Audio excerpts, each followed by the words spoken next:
آج ایک مخصوص موضوع پہ میں گفتگو کرنا چاہتا ہوں، اور وہ مخصوص موضوع متعلق ہے شادی اور بیاہ سے۔ شادی اور بیاہ میں ناجائز رسوم اور خرافات کے متعلق آپ نے تو گفتگو سنی ہے، باوجود اس کے انسان اگر اس میں ملوث ہے تو پھر وہ اپنے اس عمل اور اپنے اس کردار کا جواب دینے والا ہوگا۔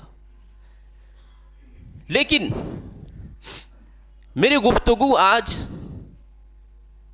شادی کے اس متعلق ہوگی کہ وقت نکاح سے پہلے ہی رشتہ لگنے والی لڑکیوں اور لڑکوں سے گفتگو۔ یہ کس حد تک معاشرے کو، نوجوان لڑکوں اور لڑکیوں کو اور ساتھ ہی گارجین کو مجبور کرتا ہوا نظر آ رہا ہے۔ یہ بہت بڑا فساد ہے۔ اب اس پر ماں بھی خاموش ہے، بھائی بھی خاموش ہے، بیٹا بھی خاموش ہے، باپ بھی خاموش ہے، اگر دادا زندہ ہے تو وہ بھی خاموش ہے۔ علم ہونے کے باوجود، جانکاری ہونے کے باوجود لڑکی اپنے ہونے والے منگیتر سے بات کر رہی ہے، لڑکا اپنے ہونے والی دلہن سے بات کر رہی ہے۔ شریعت نے کچھ صورتوں میں اس بات کی اجازت تو دی ہے کہ جس سے نکاح ہونے والا ہو اس لڑکے یا لڑکی سے یک نظر انسان دیکھ سکتا ہے، لیکن اس کے باوجود بھی نہ دیکھنا ہی افضل ہے۔ اگر رشتہ لگ گیا، مگنی ہو گئی، شادی طے ہو گئی، دن اور تاریخ پڑ چکے، اس کے باوجود بھی وہ ابھی غیر محرم ہے، اس سے بات نہیں کر سکتے، اس سے کلام نہیں کر سکتے۔ قرآن کریم کی آیت مبارکہ پر اگر غور کریں تو پتہ چلے گا کہ رب نے فرمایا فَانْكِحُوا مَا طَابَ لَكُمْ۔ اس موبائل نے پیار کرنا سکھا دیا، لب یوں بولنا سکھا دیا۔ میں کھلے لفظوں میں کہنا چاہتا ہوں، اور اس پیار کا ناٹک گھر گھر میں چل رہا ہے، خاندان خاندان میں چل رہا ہے، افراد افراد میں چل رہا ہے، جانوں کی بازیاں لگ رہی ہیں۔ انسان ٹینشن میں آ رہا ہے، سگریٹ نوشی عام ہو رہے ہیں۔ انسان ٹینشن میں آ رہا ہے، بائکوں سے لڑ رہا ہے، بھیڑ رہا ہے۔ عزیزان گرامی وقار، اگر کسی سے محبت ہو جائے، پیار ہو جائے تو یہ طبعی چیز ہے، فطری چیز ہے۔ انسان جب حد بلوغت کو پہنچتا ہو، چاہے وہ لڑکی ہو یا لڑکا، محبت کی کرن جاگ اٹھتی ہے۔ لیکن اس کے باوجود جس شخص کے لیے اپنے دل میں محبت کی جگہ دینی ہو، سب سے پہلے اس کے عقائد پر نظر ہونی چاہیے۔ ہمارا معاشرہ اگر سنی طبقے کا لڑکا یا لڑکی ہے، وہ محبتیں کر بیٹھتا ہے، بعد میں پتہ چلتا ہے کہ لڑکا وہابی ہے، بعد میں پتہ چلتا ہے لڑکا دیوبندی ہے، بعد میں پتہ چلتا ہے وہ بدعقیدہ ہے، بد مذہب ہے۔ معاملہ یہاں تک پہنچتا ہے، بھاگ بھگانے کی نوبت آتی ہے، معاشرے میں جھگڑا ہوتا ہے، اس کے ماں باپ میں ٹینشنیں ہوتی ہیں، بیٹے باپ میں جھگڑا ہوتا ہے۔ تو محبت اگر ہوئی اور یہ جائز ہے، لیکن اس کے باوجود بھی کلام جائز نہیں ہے، اس کے باوجود بھی میسج کے ذریعے سے گارڈن اور باغ میں بلانا جائز نہیں ہے، پارکوں میں جا کے ملاقات کرنا جائز نہیں ہے، ہوٹلوں میں جا کے چائے نوشی کرنا اپنے منگیتر کے ساتھ یہ جائز نہیں ہے۔ اسلام اس بات کی اجازت نہیں دیتا ہے، لیکن عقائد پہ فوکس پہلے ہونی چاہیے کہ زندگی میں آنے والا دولہا یا دلہن وہ مسلمان ہے کہ نہیں، وہ اسلام کا فالوور ہے کہ نہیں۔ بظاہر ٹوپی لگانے والا، داڑھی رکھنے والا، کرتا و پیجامہ پہننے والا، لا الہ الا اللہ محمد رسول اللہ پڑھنے والا، خواجہ غریب نواز کی چوکھٹ پہ جانے والا اور فاتحہ کرانے والا، یہ مسلمان نہیں ہوتا ہے۔ فاتحہ تو ہندو بھی کراتے ہیں، غریب نواز کی چوکھٹ پہ تو وہ بھی جاتے ہیں۔ سنی کا مطلب آج یہ نکال رہے ہیں عوام کہ وہ غریب نواز کے یہاں بھی جاتے ہیں، صابر پاک کے یہاں بھی جاتے ہیں، غوث پاک کی نیاز بھی کرواتے ہیں۔ نیاز کا ہمارا جھگڑا ان سے ہے نہیں، بتاؤ کہ رسول پاک علیہ السلام کے علم کو مانتے ہیں کہ نہیں، اور ان شخص کو کافر جانتے ہیں کہ نہیں جنہوں نے گستاخی کی اللہ کے نبی اور اللہ کے رسول کے شان میں۔ رشید احمد گنگوہی کے اس کے شرک پر اور اس کے کفر پر اس کا علم ہے کہ نہیں، اس کی جانکاری ہے کہ نہیں، اسے کافر مانتا ہے کہ نہیں، اسماعیل دہلوی کو کافر سمجھتا ہے کہ نہیں، خلیل امبیٹوی کو کافر جانتا ہے کہ نہیں؟ کیونکہ حسام الحرمین جس میں ہندوستان، پاکستان، مکہ مکرمہ اور مدینہ منورہ برما کے ہزاروں علماء کرام کی تصدیقات کے مطابق یہ 4 افراد کھلے کافر ہیں، ان کی لکھی ہوئی کتاب میں کفر آج میں موجود ہے۔ ہمارا جھگڑا ان سے نیاز و فاتحہ کا نہیں ہے۔ شادی اور بیاہوں میں یہ تو ہو گئی کہ انسان کسی سے لگ گیا، بجھ گیا، مل گیا، ملاپ ہو گیا، تو اس پہ بھی نظر رکھنی چاہیے۔ اگر پتہ چلے کہ ہاں وہ ہمارے لیبل کا نہیں ہے تو رسول کی محبت ہوگی تو اپنے دنیاوی محبت کو ٹھکرا دے گا، نکال دے گا اسے اپنے دل سے۔ جو رسول کا نہیں وہ ہمارا نہیں ہو سکتا ہے، جو وفادار مصطفیٰ نہیں ہو سکتا ہے وہ وفادار دنیا بھی نہیں ہو سکتا ہے۔ عزیزان گرامی وقار، دوسری منزل آتی ہے ہماری کہ یا تو ماں باپ نکاح کرواتے ہیں، بیٹا اگر خود نہیں پسند کر رہا ہے، خود سیٹ اپ نہیں کر پایا تو ماں باپ نکاح کرواتے ہیں۔ اب بیچ کا جو آدمی رہتا ہے ہمارے یہاں اگوا اسے کہتے ہیں۔ سب سے پہلے تو اگوا کی ذمہ داری، اگر وہ رشتہ لے کے جا رہا ہے، لے کے آ رہا ہے تو سنی کا سنی سے کرائے، اور اگر رشتہ جہاں سے لے کے آیا، اگر لڑکی کے یہاں آیا یا لڑکے کے یہاں آیا تو ان کی ذمہ داری بنتی ہے گھر والوں کی، ماں باپ کی، کہ جہاں سے رشتہ آیا ہے وہ سنی ہے یا نہیں ہے، وہابی تو نہیں ہے، دیوبندی تو نہیں ہے۔ اگر ہے، آپ ہمارے بھائی ہیں، المسلم اخو المسلم کل مومن اخوہ، آپ رسول کے پیارے امتی ہیں، غوث پاک کی نیاز کرنے والے ہیں۔ بڑی عقیدت سے میں آپ کو سمجھانا چاہتا ہوں، معاشرے میں یہ خرابی کتنی طریقے سے پھیل رہی ہے اور یہ گندگی سے معاشرہ کتنا برباد ہوتا جا رہا ہے۔ پہلے تو ہم نے انہیں شادی اور بیاہ میں بلا کر کے نان گوشت کھلایا، اب اپنی بیٹیاں ان کے حوالے کر دے رہے ہیں، ان کی بیٹیاں ہم لے رہے ہیں۔ اب سنو کہ اگر آپ نے بیٹی دیا، فتاوی فیض الرسول اٹھائیے، اور یہ بات بولنے کے لیے میں بلا جھجک یہ بات بول رہا ہوں، اور اتنے سارے لوگوں کے بیچ میں بول رہا ہوں، حفاظ بھی موجود ہیں، علماء بھی موجود ہیں، مفتیان کرام بھی موجود ہیں۔ میں کوئی غیر مہذب یا غیر شرعی بات نہیں، بلکہ ضوء شرع میں بول رہا ہوں، شریعت کی روشنی میں بول رہا ہوں، اور یہ بولنے میں مجھے کوئی ہچکچاہٹ محسوس نہیں ہو رہی ہے۔ آپ فتاوے اٹھائیں، آپ نہیں اٹھا سکتے، آپ آئیں، ہم آپ کو دکھائیں گے۔ فتاوی فیض الرسول، فتاوی فقیہ ملت، فتاوی رضویہ، فتاوی عالمگیری، فتاوی تاج الشریعہ، فتاوی شارح بخاری، اس کے علاوہ اور بھی بہت ساری فتاوی اور مسائل کی کتابیں ہیں، صاحب اس میں لکھا ہے۔ اب بہت سارے سوالات ہوئے ہیں، سوال ہونے کا مطلب کہ یہ کام انجام دیا گیا ہے، اس لیے لوگوں نے سوال کیا ہے۔ کوئی سوال کر رہا ہے کہ ہمارے یہاں ایسا ہو گیا، ہمارے یہاں ایسا ہو گیا، مولانا نکاح بھی پڑھا دیا۔ اگر کسی وہابی لڑکی یا وہابی لڑکا، سنی لڑکی یا سنی لڑکا سے نکاح ہو جائے اور کوئی کرائے تو وہ نکاح شرعاً قائم ہوتا ہے یا نہیں، وہ درست ہے یا نہیں، یہ سوال اپنے ذہن میں رکھیں، اور اس کا جواب آپ ہر چوکھٹ سے ملے گا، آپ کو ہر اس دارالافتاء سے ملے گا جو اہل سنت سے متعلق ہیں۔ آپ کو جواب یہی ملے گا کہ یہ نکاح جائز نہیں ہے اگر لڑکا یا لڑکی وہابی یا دیوبندی ہے۔ کیوں؟ اس لیے وہ اپنے عقائد کفریہ کی بنا پر کافر ہے، اور کافر کا نکاح مسلمان سے نہیں ہو سکتا ہے۔ آپ حالات کو دیکھیں، آپ معاشرے کو دیکھیں کہ کتنی تیزی سے یہ گندگی پھیلتی چلی جا رہی ہے، اور اس میں انسان کچھ توجہ نہیں دے رہا ہے۔ اچھا نکاح تو نکاح بھی نہیں ہوتا ہے۔ اور دوسری بات یہ کہ فقہا یہ فرماتے ہیں کہ اگر کسی نے اپنی بیٹی کو ان کے حوالے کر دیا تو وہ زندگی بھر زنا میں ملوث ہوگی۔ اللہ اکبر، زندگی بھر زنا میں ملوث ہوگی۔ ارے زنا کا مطلب سمجھتے ہیں کتنا بڑا گناہ ہے زنا؟ زندگی بھر وہ زنا میں ملوث رہے گی، غلط کاموں میں ملوث رہے گی۔ اور جانتے ہو اگر ماں باپ نے یہ نکاح کرایا ہے، اگر وہ زنا میں ملوث ہے، اگر وہ گنہگار ہوگی تو نکاح کرانے والے بھی گنہگار ہوں گے۔ اور جب ایسے نکاح کے متعلق سوال کیا گیا تو مفتی صاحب نے یہ بھی جواب دیا ہے کہ اگر جس نے جانتے ہوئے اس نکاح کو پڑھایا وہ مولوی کے لیے بھی یہی حکم ہوگا کہ وہ حد کفر تک پہنچ جائے گا، اسلام سے خارج ہو جائے گا، جانتے ہوئے، جان بوجھ کر پڑھایا۔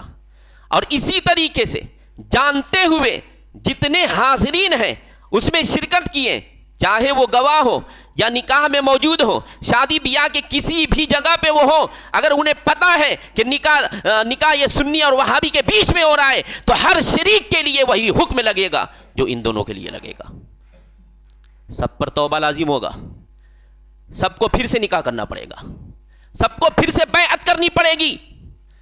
آپ جانتے ہو میں ایک بات کو پیش کرنے جا رہا ہوں، اور یہ بات صرف اس لیے پیش کرنے جا رہا ہوں کہ یہ آپ نے دیکھا ہے، یہ آپ نے سنا ہے، آپ کے محلے کی بات ہے، اس لیے آپ کو پتہ ہوگا، اور سید فاروق صاحب قبلہ نے اس پر فتویٰ پیش کیا تھا تاکہ آپ کی آنکھیں کھل جائیں، آپ کے ذہن و دماغ کے ڈھکن کھل جائیں، اور آپ ملاحظہ فرما سکیں کہ محلے میں ایک عدت کے سلسلے میں نکاح ہوا تھا، عدت کے وقت میں نکاح کرایا گیا تھا، جبکہ میرے پاس بھی آئے تھے لوگ مسئلہ پوچھنے، میں نے بتایا تھا، بار شریعت کھول کے دکھایا تھا کہ نکاح کی بات تو دور ہے، اگر کوئی لڑکی عدت میں ہو اسے نکاح کا پیغام بھی بھیجنا حرام ہے، لیکن اس کے باوجود بھی میرا نام لے کر کے نکاح پڑھوایا گیا۔ پھر کیا ہوا؟ مفتی صاحب نے کہا کہ جتنے لوگ نکاح میں شریک تھے، نکاح جس کا پڑھایا گیا اور جتنے لوگ شریک تھے پڑھانے والے، سب کے سب اسلام سے، دائرہ اسلام سے خارج ہو گئی، اس لیے کہ انہوں نے جائز سمجھ کے یہ کام کیا، پھر سب کو نکاح پھر سے پڑھنا پڑا، اور یہ آپ نے دیکھا، آپ نے سنا، اور آپ کو پتہ ہے۔ تو جب ایک مسلمان عورت جبکہ وہ عدت میں ہو، پیغام نکاح بھیجنا بھی حرام، ناجائز، اور نکاح ہو جائے اور اسے جائز سمجھ لیا جائے تو حد شرع سے خارج۔ ویسے ہی اگر نکاح وہابی اور دیوبندی یا کسی اور بد مذہب سے سنی کا نکاح ہو تو یہ نکاح تو ہوتا ہی نہیں، یہ تو نکاح ہی باطل ہے، نکاح ہی قائم نہیں ہوا، نکاح ہی درست نہیں، نکاح ہی صحیح نہیں۔ اور 2 جمعہ پہلے حافظ ملت کے ایک واقعہ سے بھی آپ نے اندازہ لگایا ہوگا کہ انہوں نے بھی یہی اعلان کیا تھا کہ ان کا نکاح جائز نہیں ہے، یہ سب کے سب باطل ہے، اور انہوں نے بھرے مجمع میں خود استغفار کیا تھا، کیونکہ ان کو لوگوں نے مطمئن کرا دیا تھا کہ نہیں سنی کا نکاح ہے، لیکن انہوں نے نکاح کو باطل قرار دیتے ہوئے دونوں کو فریق کو الگ کر دیا۔ تو کچھ تیاریاں ایسی ہو رہی ہیں کہ نکاح کی تقریبات اور اس کی محفلیں سجانے کے لیے انسان کوشش کر رہا ہے وہابی اور دیوبندی کے بیچ، اور کچھ نکاح ہو چکے ہیں۔ کسی مفتی سوال کیا گیا، اور یہ ذمہ داران کی میں بات کر رہا ہوں، اور جو باتیں میں آپ کے سامنے پیش کر رہا ہوں اگر آپ کو ضرورت ہو آئیے آپ ہمارے پاس، میں آپ کو دکھا سکتا ہوں۔ سوال کیا گیا کہ جن لوگوں نے نکاح کرا دیا گیا، شادی ہو گئی، لڑکیوں کی رخصتی بھی ہو گئی دیوبندی یا وہابی کے یہاں، تو اس کے لیے کیا حکم ہے؟ تو واجب ہے اس کے ماں باپ پر کہ فوراً دونوں کو الگ کریں، فوراً الگ کریں، ان کو الگ کرنا، جدا کرنا واجب ہے، ورنہ یہ بھی گنہگار ہوں گے۔ بعض لوگ یہ سمجھتے ہیں نا کہ وہ ہلکا پھلکا ہے دیوبندی یا وہابی، اسے ہم سمجھا لیں گے، ہم اسے سمجھا لیں گے، اپنے میں کنورٹ کر لیں گے۔ جانتے ہو ایک بہت بڑے محدث تھے، ایک شیعہ خاتون کو دیکھا تھا انہوں نے، بہت بڑے عالم تھے، بہت بڑے فقیہ تھے، میں بہت بڑے کی بات کر رہا ہوں، اب کی نہیں، زمانے پہلے کی۔ ایک شیعہ خاتون کو دیکھا، ان کا دل آ گیا، نکاح کا پیغام بھیجا، لوگوں نے منع کیا، کہا آپ پھسل سکتے ہیں، حسن کے آگے آپ جھک سکتے ہیں، کہا نہیں میں اسے اہل سنت میں شامل کر لوں گا۔ خیر مختصر پیش کر رہا ہوں، نکاح ہوتا ہے، کچھ دنوں کے بعد یہ محدث شیعہ بن جاتا ہے، ایک محدث شیعہ بن جاتا ہے، اہل سنت کا محدث شیعہ بن جاتا ہے اس خاتون کے چکر میں۔ تو یہ چیز نہ دیکھیں، صلح کلی انسان ہو کہ سب کو بھی اچھا کہے تو اس سے بھی بچنے کی کوشش کریں۔ آپ جنگل میں جائیں گے، آپ کو کانٹے زیادہ ملیں گے، آپ کو جنگل کے ہر راستے سے گزرنا پڑے گا، یہ دنیا مثل جنگل ہے، آپ کو ایسے ہی کانٹے ملتے رہیں گے، آپ کو بہت بچ بچا کر کے زندگی گزارنی ہوگی۔ آج معاشرہ اتنی تیزی سے خراب ہوتا جا رہا ہے کہ ہر گلی میں، ہر محلے میں، ہر کسی کا پڑوسی بدعقیدہ آ جا رہا ہے، اس سے میل ملاپ ہو رہا ہے، بہت بچنا مشکل ہو جا رہا ہے۔ سب سے پہلے انسان اس چیز پر خاص توجہ دیں، اگر کسی کے وہابی اور دیوبندی ہونے میں شک بھی ہو تو اس سے بچنے کی کوشش کریں۔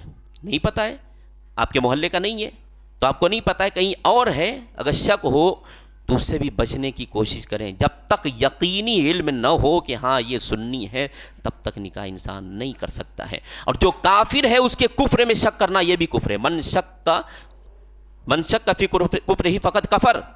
یہ مقولہ ہے کہ جو کسی کے کفر میں شک کرتا ہے وہ بھی کافر ہو جاتا ہے. عزیزان گرامی وقار، شادی اور بیاہ اسی سے کرنی چاہیے جو اہل سنت و جماعت سے ہو، جو سنی صحیح العقیدہ ہو. ایک باپ یہ کیسے گوارا کر سکتا ہے؟ ایک ماں کیسے گوارا کر سکتی ہے؟ یہ ایک بھائی کیسے گوارا کر سکتا ہے کہ میری بہن اس شخص کی نکاح میں جائے اور زندگی بھر وہ گناہوں میں ملوث ہو جائے؟ کتنی کم ذہنی کی بات ہے. ایک عقل مند انسان، ایک ہوش مند انسان، ایک دانش مند انسان اپنی بیٹی کو اس شخص کے حوالے نہیں کر سکتا ہے جو نبی پر درود سلام پڑھنا شرک بتاتا ہو. اس کے حوالے نہیں کر سکتا ہے جو مصطفیٰ کے علم غیب پر انگلیاں اٹھاتا ہو. اس کے حوالے نہیں کر سکتا ہے جو اللہ کی شان میں گستاخیاں کرتا نظر آتا ہو. اس کی شان میں اس کے حوالے اپنی بیٹی یا بہنوں کو نہیں کر سکتا ہے جو حضرت عائشہ کی عزت پر تہمتیں باندھتا ہوا نظر آتا ہو. عزیزان گرامی وقار، اپنی ذہنوں کو، اپنی دل کی آنکھوں کو کھول کر دیکھیں. اور اس وقت میں حضور اکرم سید عالم صلی اللہ تعالیٰ علیہ وسلم کی ایک صحابی کی بات مختصر، بہت بڑا لمبا واقعہ ہے، مختصر پیش کر اس موضوع کو اور مضبوط بنا دینا چاہتا ہوں.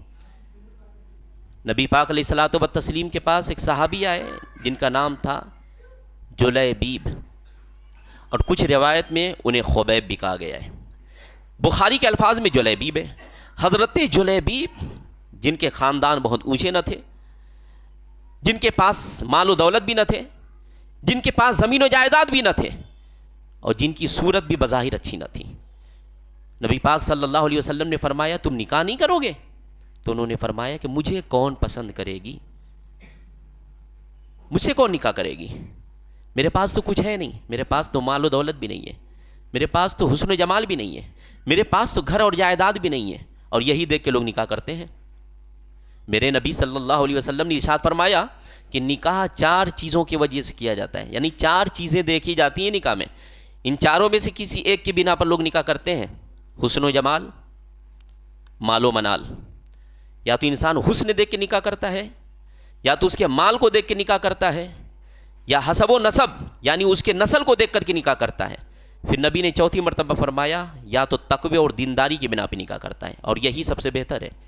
مال آج ہے کل نہیں رہے گا، حسن و جمال آج ہے 40 سال کے بعد بوڑھا ہو جائے گا، لڑکی ہو تو بوڑھی ہو جائے گی، اور نسل اور خاندان کی عزت ہے تو کب لوٹ جائے کوئی پتہ نہیں. لیکن دین ہے، تقوی ہے تو اللہ کے راستے پہ بھی چلے گا، اللہ کے رسول کے بتائے ہوئے راستے پہ بھی چلے گا. وہ خوشگوار زندگی، وہ خوشحال زندگی گزارے گا. تو حضرت جلیبیب سے میرے نبی نے فرمایا تو انہوں نے فرمایا یا رسول اللہ مجھے کون پسند کرے گی، مجھ سے کون نکاح کرے گا؟ 3 مرتبہ حضور نے فرمایا، 3 مرتبہ انہوں نے یہی جواب دیا. تو میرے نبی نے ارشاد فرمایا کہ میں تمہارا نکاح کرواتا ہوں، جاؤ فلاں انصاری صحابی کے پاس. بہت غور سے میری اس بات کو سنیے اور نوٹ کیجئے، اور پھر اس کے بعد دیکھیے کہ صحابہ کرام کے جذبات کیسے تھے. ہماری پسند وہ نہیں ہونی چاہیے کہ جو ہماری لڑکی کو پسند آ جائے، ہماری پسند وہ نہیں ہونی چاہیے جو ہمارے لڑکوں کو پسند آ جائے. ہماری پسند وہ ہونی چاہیے جو اللہ اور رسول کی نگاہ میں بھی وہ پسندیدہ ہو، یعنی مسلمان ہو، سنی صحیح العقیدہ ہو. نبی پاک علیہ السلام نے فرمایا فلاں انصاری صحابی کے پاس چلے جاؤ، وہ خود انصاری تھے، اور جا کے میرا سلام ان سے کہو، اور ان سے پھر کہنا کہ آپ کی بیٹی کا ہاتھ مانگنے کے لیے نبی پاک علیہ السلام نے بھیجا، یعنی نکاح کے لیے بھیجا ہے. نبی پاک صلی اللہ علیہ وسلم کے بتانے سے حضرت جلیبیب چلے جاتے ہیں، دروازے پہ دستک دیتے ہیں. صحابی جو انصاری تھے دروازہ کھولتے ہیں، پوچھتے ہیں کون؟ کہا کہ میں جلیبیب ہوں، نبی پاک علیہ السلام کا سلام لے کر کے آیا ہوں. وہ جواب رسول علیہ السلام کے سلام کا جواب دیتے ہیں. پھر انہیں اپنی چادر پہ بچھاتے کیسے آنا ہوا بتاتے ہیں کہ حضور پاک علیہ السلام نے آپ کی بیٹی سے نکاح کے لیے مجھے بھیجا ہے، مجھے چنا ہے. نبی پاک علیہ الصلوۃ والتسلیم کی اس بات کو بتانے کے بعد وہ انصاری صحابی سناٹے میں آ جاتے ہیں. کیونکہ وہ جانتے تھے کہ جلیبیب کے پاس تو مکان بھی نہیں ہے، وہ جانتے تھے کہ جلیبیب کے پاس تو کوئی گھر بھی نہیں ہے، وہ جانتے تھے کہ جلیبیب کے پاس تو کوئی جگہ بھی نہیں ہے، وہ جانتے تھے کہ ان کے پاس تو کوئی مال و منال بھی نہیں ہے، ان کے پاس تو کوئی اونچا خاندان بھی نہیں ہے۔ اور عرب کی دھرتی پر اس وقت مال دیکھا جاتا تھا نکاح کے وقت، حسب و نسب دیکھے جاتے تھے نکاح کے وقت، ان کے پاس تو کچھ بھی نہیں ہے۔ تو انہوں نے کہا کہ میں اپنی بیوی سے مشورہ کر کے بتاتا ہوں۔ وہ جاتے ہیں بیوی سے مشورہ کرنے کے لیے، بغل پردے میں ان کی بیٹی بھی ماں اور باپ کی گفتگو کو سن رہی تھی۔ باپ نے جب بتایا تو ماں نے یہی کہا کہ میں جلیبیب سے کیسے اپنی بیٹی کا نکاح کیسے کرا سکتا ہوں؟ ان کے پاس تو حصے بھی نہیں ہے، ان کے پاس تو مال بھی نہیں ہے، ان کے پاس زمین و جائیداد بھی نہیں ہے۔ کچھ باتیں تھیں جو حضرت جلیبیب نے سن لی تھی، پھر وہاں سے وہ رخصت ہو جاتے ہیں، آ کے نبی پاک علیہ الصلوۃ والتسلیم کے یہاں بیان کرتے ہیں۔ لیکن جب انہوں نے یہ باتیں کی میاں اور بیوی نے، یعنی اس بیٹی کے ماں اور باپ نے، تو بیٹی نے سن کر کے فوراً کہا کہ آپ لوگ کیا چاہتے ہیں؟ نبی پاک علیہ السلام نے جس کو میرے لیے پسند کر لیا تو وہی میری بھی پسند ہے، میرا نکاح اسی سے ہونی چاہیے۔ کیا آپ رسول پاک علیہ السلام کے پسند کے خلاف کام کریں گے؟ تو ماں باپ کی بھی آنکھیں کھلتی ہیں۔ وہ صحابہ کرام تھے، ان کی بیٹی نے جب بتایا کہ کیا آپ رسول کے پسند کے خلاف کام کریں گے تو انہوں نے کہا نہیں بالکل نہیں کریں گے۔ تو انہوں نے اس بیٹی نے اپنے باپ کو حضور پاک علیہ الصلوۃ والتسلیم کے یہاں بھجوا کر کہا کہ جائیے اور کہیے کہ یہ رشتہ ہمیں منظور ہے، یہ کام ہمیں منظور ہے، تقریب نکاح کی محفل کو منعقد کر دیا جائے۔ یہ جاتے ہیں، جانے کے بعد نبی پاک علیہ السلام سے مخاطب ہوتے ہیں اور حضور پاک علیہ السلام سے کہتے ہیں کہ آپ نے جس لڑکے کو میری لڑکی کے لیے منتخب کیا ہے وہ رشتہ مجھے بھی پسند ہے، میری بیوی کو بھی پسند ہے، میری بیٹی کو بھی پسند ہے۔ تو حضور نے اعلان کر دیا کہ بدھ کے روز ان کا نکاح کر دیا جائے گا، محفل نکاح سجتی ہے۔ حضور پاک علیہ الصلوۃ والتسلیم نے ان کے لیے دعا فرمائی، جن کے پاس کوئی مکان نہ تھے، جن کے پاس کوئی دولت نہ تھی، جن کے پاس زمین و جائیداد نہ تھی، حضور پاک علیہ السلام نے ان کی زندگی میں برکت کے لیے دعا فرما دی۔ تو صحابہ کرام جو مدینے میں رہتے تھے وہ فرماتے تھے کہ ان کے نکاح کے چند دنوں کے بعد ان کے گھر میں اتنی رحمت کی برسات ہوتی ہے، اتنے رزق میں برکت ہوتی ہے کہ مدینے کے لوگ کہتے ہیں کہ پورے مدینے میں اگر سب سے خرچیلا کوئی گھر تھا تو وہ خبیب کا گھر تھا، وہ جلیبیب کا گھر تھا، اور سب سے زیادہ لوگ یہاں سے فائدہ حاصل کرتے تھے۔ یہ سرکار دو عالم صلی اللہ تعالی علیہ وسلم کی پسند ہے۔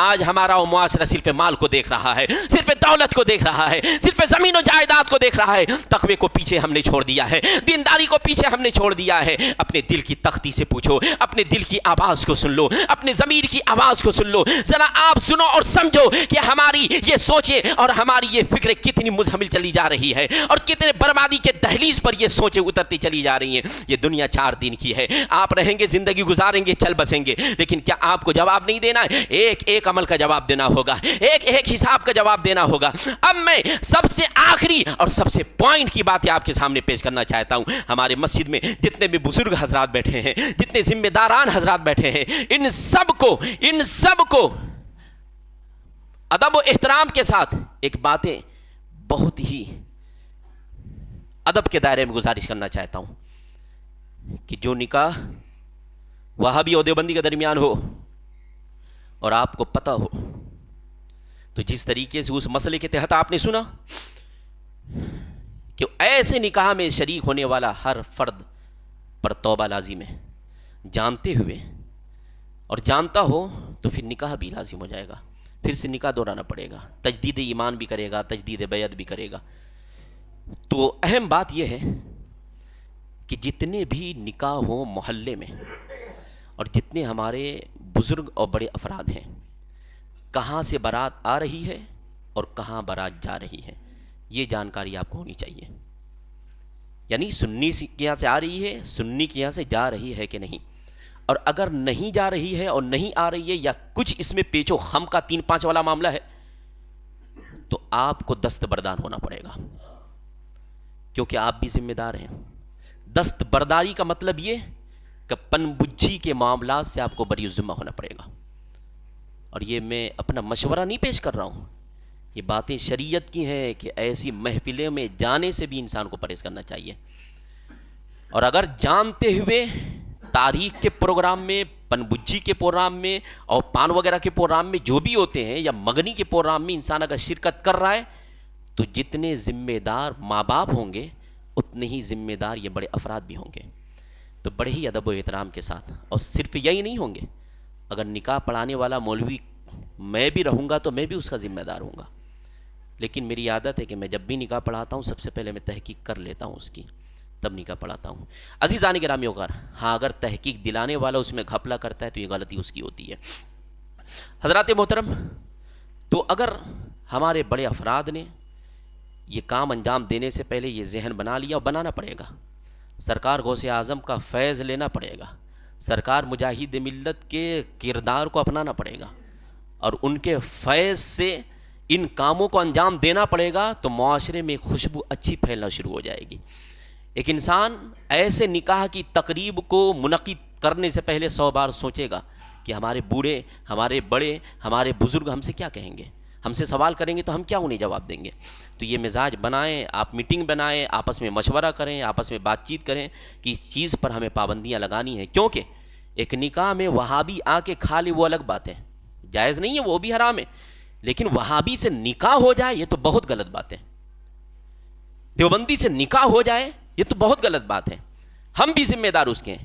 اگر مجھے پتا ہو رہا ہے کہ محلے میں کچھ نکاح ایسے ہو چکے ہیں یا ہو رہے ہیں، تو کیا اس پہ گفتگو کرنا، اس مسئلے کو بتانا ہمارا فرض نہیں بنتا ہے؟ یہ ہمارا فرض بنتا ہے۔ اگر ہم نے اندھیرے میں چھوڑ دیا تو یہ نوجوان کہاں جائیں گے؟ ہم نے اندھیرے میں چھوڑ دیا تو یہ جو جانکار انسان نہیں ہے تو کس دہلیز تک یہ پہنچ جائیں گے؟ یہی وجہ ہے کہ اللہ تعالیٰ نے قرآن میں ارشاد فرمایا، خود بھی جہنم سے بچو، اپنے گھر والوں کو بھی بچاؤ اور لوگوں کو بھی بچاؤ۔ تو جانتے ہو اگر ہم نے ان کاموں پہ عمل نہیں کیا تو جہنم کی آگ کے ہم ایندھن بنتے ہوئے نظر آئیں گے۔ اور کہیں ایسا نہ ہو کہ ہم نماز بھی پڑھتے رہیں، روزہ بھی رکھتے رہیں، لیکن ہمارے جو عقائد ہو وہ کفریہ ہو جائیں معاذ اللہ۔ اللہ رب العزت ہمارے عقائد کی حفاظت فرمائے، ہماری ایمان کی حفاظت فرمائے، ہمیں علم سیکھنے اور سکھانے کی توفیق عطا فرمائے۔ جو باتیں میں نے پیش کی ہیں، جو باتیں میں نے کی ہیں، بہت ہی ادب اور احترام کے دائرے میں کی ہیں، اس لیے آپ سبھی حضرات اس پر توجہ دینے کی کوشش کریں، اور رشتہ داری انہی سے کریں جو مصطفیٰ علیہ السلام کا وفادار ہو۔ غدار مصطفیٰ سے اگر نکاح کی خوانی اور نکاح کی تقریبیں منعقد کر رہے ہیں تو یہ بہت بڑا نقصان دہ ہوگا، ہماری آنے والی نسلیں برباد ہوتی جائیں گی۔ جانتے ہیں پہلے چھپ چھپ کے لوگ آتے تھے، تبلیغی جماعت والے چھپ چھپ کے آتے تھے، کچھ راستے کچھ گلیاں تو ایسی تھی نا کہ وہاں پہ گزرنا ان کے لیے تیر خانے سے کم نہیں تھا، لیکن آج وہ مسجدوں میں بھی گھس جاتے ہیں، آج مزاروں میں بھی گھس جاتے ہیں۔ کیوں؟ اس لیے خلط ملتے کا دروازہ ہم نے کھول دیا ہے، ہاتھ ملا لیا ہم نے ان سے۔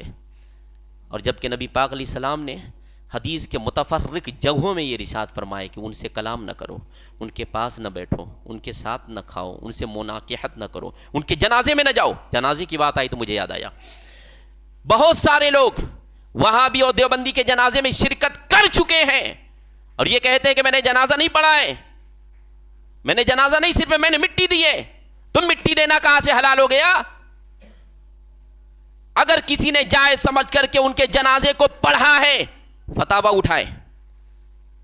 کافر کے لیے مغفرت کی دعا کرنا ناجائز اور کفر ہے، بڑی ذمہ داری کے ساتھ بول رہا ہوں، کفر ہے ان کے لیے مغفرت کی دعا کرنا۔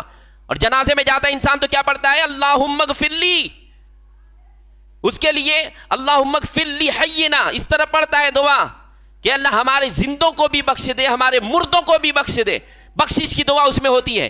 اور اگر وہ دعا نہ یاد ہو، نہ بھی پڑھے اور جائز سمجھ کے شرکت کر رہا ہے، تب بھی یہ ناجائز ہے، حرام ہے۔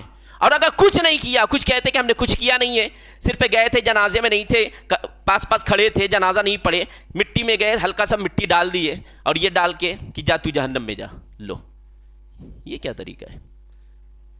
تو جہنم میں جا، ایسے بھی لوگ اپنی طرف سے باتیں پیش کر رہے ہیں، تب بھی ناجائز ہے، تب بھی حرام ہے، تب بھی توبہ کرنا پڑے گا۔ ہاں اگر ناجائز سمجھتے ہوئے جائے گا تو کفر نہیں ہوگا، لیکن حرام تب بھی ہوگا۔ اس لیے جن لوگوں نے، بہتوں نے نکاح پڑھا ہے، بہتوں نے جنازہ پڑھا ہے وہابیوں کا، میں ان سے گزارش کرتا ہوں، آپ اگر میری باتوں پہ اعتماد نہیں کرتے تو اپنے مفتیان کرام کی کتابوں پہ اعتماد کیجیے۔ آپ میرے پاس آئیے، اگر میرے پاس نہیں آنا چاہتے کسی بھی بڑے مفتی کے پاس جائیے، آپ کو جواب یہی ملے گا کہ توبہ لازم ہے، اور اگر جانتے ہوئے کیا، اس کو مسلمان جانتے ہوئے کیا، اس کو صحیح جانتے ہوئے کیا، تب تو کفر کی دہلیز تک پہنچ جائے گا، تب تو اسے توبہ بھی کرنا پڑے گا، تجدید ایمان بھی کرنا پڑے گا، اور تجدید نکاح بھی کرنا پڑے گا، تجدید بیعت بھی کرنا پڑے گا۔ کتنے لوگ شرکت کر چکے، ذرا وہ اپنے آپ کا محاسبہ کریں اور دیکھیں کہ کس نیت کے ساتھ اس نے جنازہ پڑھی تھی یا کس نیت کے ساتھ اس میں شرکت کیا تھا، اسی نیت پر اس کے اوپر حکم لگایا جائے گا۔ اگر کچھ بھی نیت نہیں تھی تب تو حرام ناجائز، لیکن جھوٹ اس میں نہیں ہونی چاہیے کہ میں نے نہیں کوئی نیت نہیں کی تھی۔ جو نیت ہو وہی نیت کریں، کیونکہ دل کی بات کو ہم نہیں جانتے لیکن رب تو جانتا ہے نا، علیم بذات الصدور۔ اس لیے اللہ و رسول کے لیے، نبی کی محبت کے لیے، آقا علیہ الصلوۃ والتسلیم کی رسالت کی خاطر، غوث اعظم کے فیضان کو حاصل کرنے کے لیے، بزرگوں کے کرم اور فیض کو حاصل کرنے کے لیے جو لوگ اس میں ملوث ہو چکے ہیں وہ توبہ کر لیں، ورنہ بہت جلد ہی توبہ کا دروازہ بند ہونے والا ہے۔ کہیں ایسا نہ ہو کہ انسان اس گندگی میں لپٹے لپٹے لپٹے اسی گندگی والا ہو جائے۔ عزیزان گرامی وقار، وقت ہو چکا ہے، باتیں ختم کرتا ہوں۔ استغفر اللہ ربی من کل ذنب واتوب الیہ وما علینا الا البلاغ المبین۔ 1 منٹ اور، کئی جمعہ سے مسئلہ پوچھا جا رہا ہے ایک دو، تو اس کی وضاحت کر دیتا ہوں۔ بٹ کھانا کیسا ہے؟ بٹ کھانا جائز ہے، بلا کراہت جائز ہے، 1 پیسے کی کراہت نہیں ہے۔ جو یہ مشہور ہے کہ مکروہ ہے مکروہ ہے مکروہ ہے، کیوں مکروہ ہے؟ بس سنتے چلے آ رہے ہیں، مکروہ بول دیا، نہیں مکروہ نہیں ہے، جائز ہے۔ فتاوی تاج الشریعہ دیکھیں، اور اس کے علاوہ اور بھی فتاوے موجود ہیں، تصدیقات بھی موجود ہیں۔ یہ بٹ ہے کیا؟ اجڑی کے حصے کا اوپری حصہ ہے، اجڑی اور بٹ کے بیچ میں ایک جھلی ہوتی ہے، چمڑے کی جھلی ہوتی ہے جس سے وہ چھنی وغیرہ بھی بنا لیتے ہیں، تو یہ اس کی گندگی اس میں لگنے نہیں دیتی۔ یہ بات اور ہے کہ اگر کوئی اس کو کاٹے گندگی اس پہ چلی جائے تو بات الگ ہے، گندگی لگنے نہیں دیتی ہے، اور وہ جائز ہے، 1 پیسے کی اس میں کراہت نہیں ہے، بلا کراہت وہ جائز ہے۔ بہت لوگ یہ سوچیے کہ پتہ نہیں مکروہ ہے کہ نہیں ہے، جائز ہے کہ نہیں ہے، کھاتے نہیں ہیں۔ خیر، اگر کسی کی طبیعت نہیں کرتی تو وہ بات الگ ہے، لیکن کھانا جائز ہے۔ دوسری بات یہ ہے، سیاہ یعنی کالا جوتا پہننا یا کالا چپل پہننا کیسا ہے؟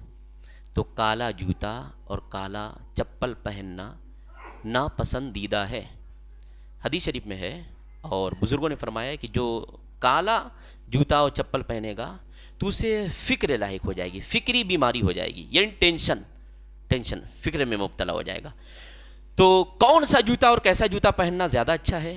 تو زرد رنگ کا یعنی پیلے ٹائپ کا جوتا پہنے، یعنی کہ پورا ہی پیلا ہو، اس میں پیلا پن آ جائے، زردی آ جائے، تو وہ جوتا جب تک پہنے گا تب تک انسان خوشحال ہوتا ہوا نظر آئے گا۔ اور تیسری بات یہ کہ کالا کرتا یا پیجامہ پہننا کیسا ہے، یعنی کالا لباس پہننا کیسا ہے؟